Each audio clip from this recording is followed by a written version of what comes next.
Hey there, deep dive buddy.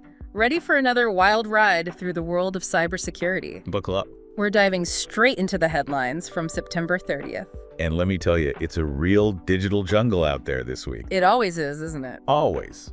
First up, we've got a story that really hits close to home. Oh. A ransomware attack targeted a Dallas suburb. See, this is what I'm talking about. It's not just big corporations anymore.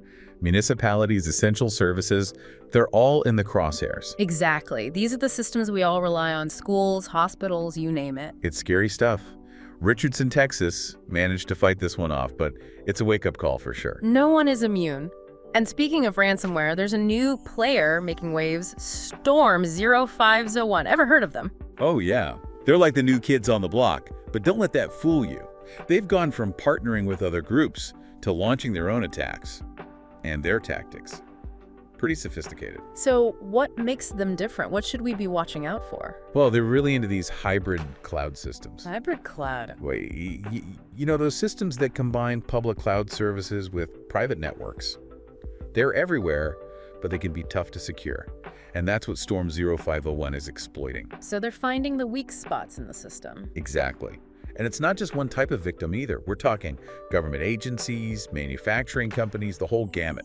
Plus, they're exploiting vulnerabilities in widely used software like Zoho Manage Engine.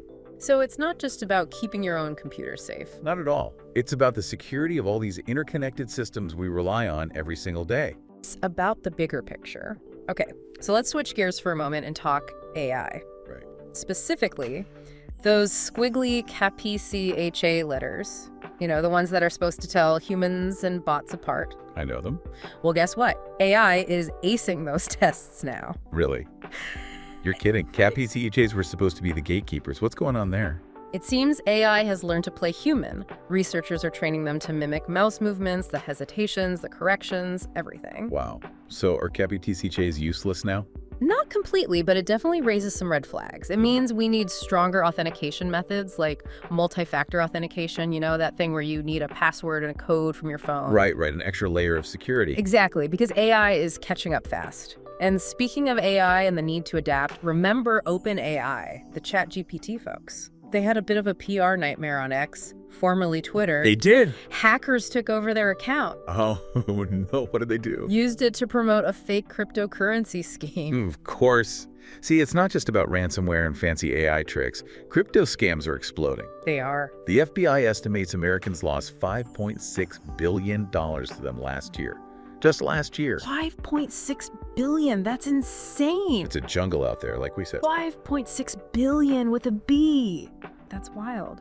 It's, like you said, a digital jungle out there. It is, and it's not just about individual scams either. This whole Joker stash thing taking them down is huge, but like cutting off one head of a hydra. Or more will just pop up. Exactly.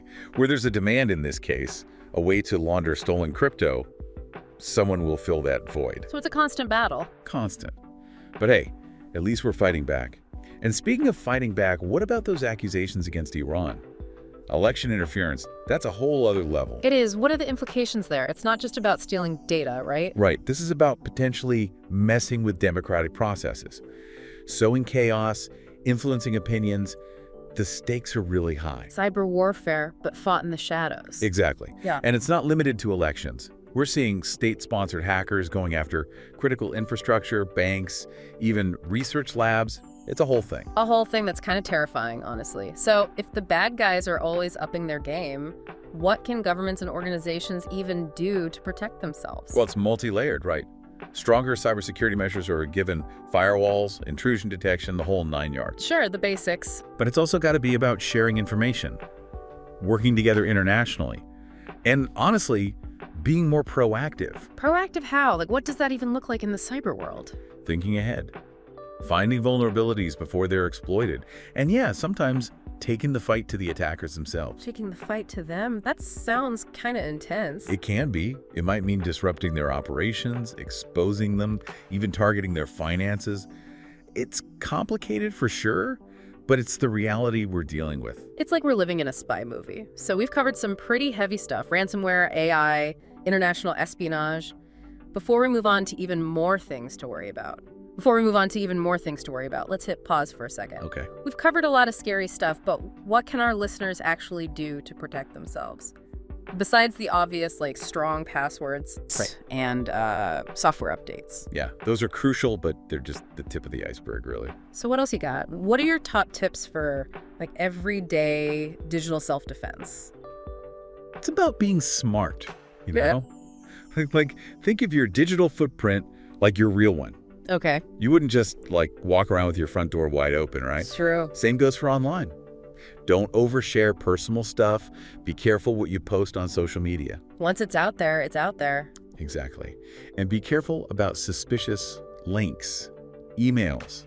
If it sounds too good to be true, It probably is. probably is. And trust your gut. If something feels off about a website or an email, just get out of there. Better safe than sorry. Exactly. Cybersecurity, it's not just a one-time thing. It's got to be a mindset. Always be learning, always be careful, you know. The more you know about the threats, the better you can protect yourself. Knowledge is power, that's for sure.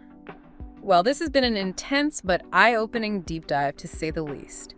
Big thanks to our expert for, well, being an expert, breaking all this down for us. Anytime. Glad to help. And to our listeners, thanks for joining us on this wild ride through the world of cybersecurity. Until next time, stay safe, stay informed, and stay vigilant out there. And we'll be here to help you navigate it all. See you next time.